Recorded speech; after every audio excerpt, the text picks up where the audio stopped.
बिस्मिल्लाहिर्रहमानिर्रहीम अस्सलामुअलैकुम दोस्तों। उम्मीद है सब दोस्त, सब भाई, सब व्यूवर खैरियत नाल होवोदे।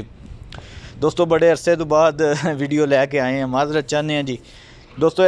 इस डिस्क्रिप्शन है जाओ दे साढ़े Facebook page, Facebook ID, Facebook group दोस्तों, उत्थे तस्वीरां वीडियो हफ्ते च ज़रूर लाते रहने, जानवरों की शेयर करते रहने जी।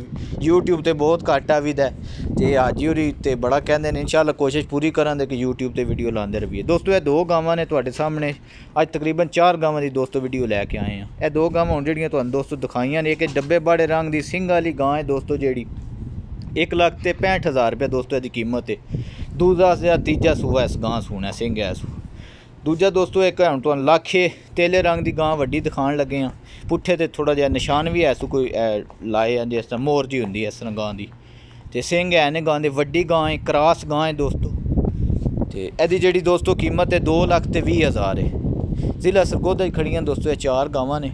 किसी दोस्त नूं कोई जानवर पसंद होवे स्क्रीन शाट लैके व्हाट्सएप पर रबता कर सकता है दोस्तों। मजीद दूसरा सूआ इस गां ने भी सुना है दोस्तों। वड्डी गां है, सिंह है सू, क्रॉस गां है दोस्तों, जर्सी ते फ्रीजियन गां है, ते विच साहिवाल मिक्स जी समझो क्रॉस जी दोस्तों है गां जे।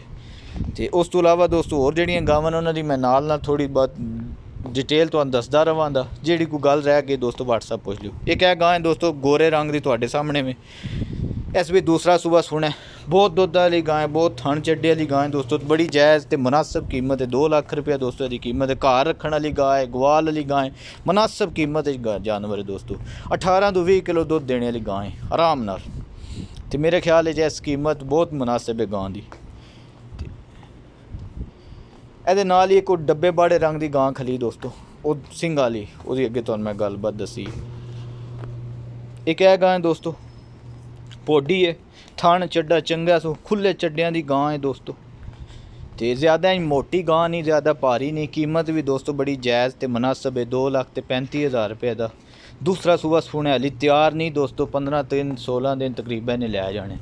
हो सकता है गड्डियां दे धक्के लगे ने, दिन घट भी लै जाए, 10-12 भी लै जाए दोस्तों।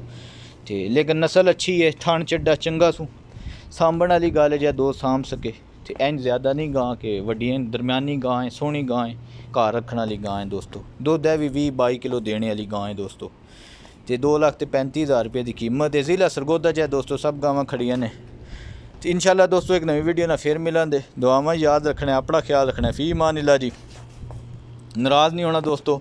डिस्क्रिप्शन लिंक है ने साढ़े फेसबुक पेज दे, फेसबुक ग्रुप के, उत्थों लाइक कर सकते हो। बहुत शुक्रिया।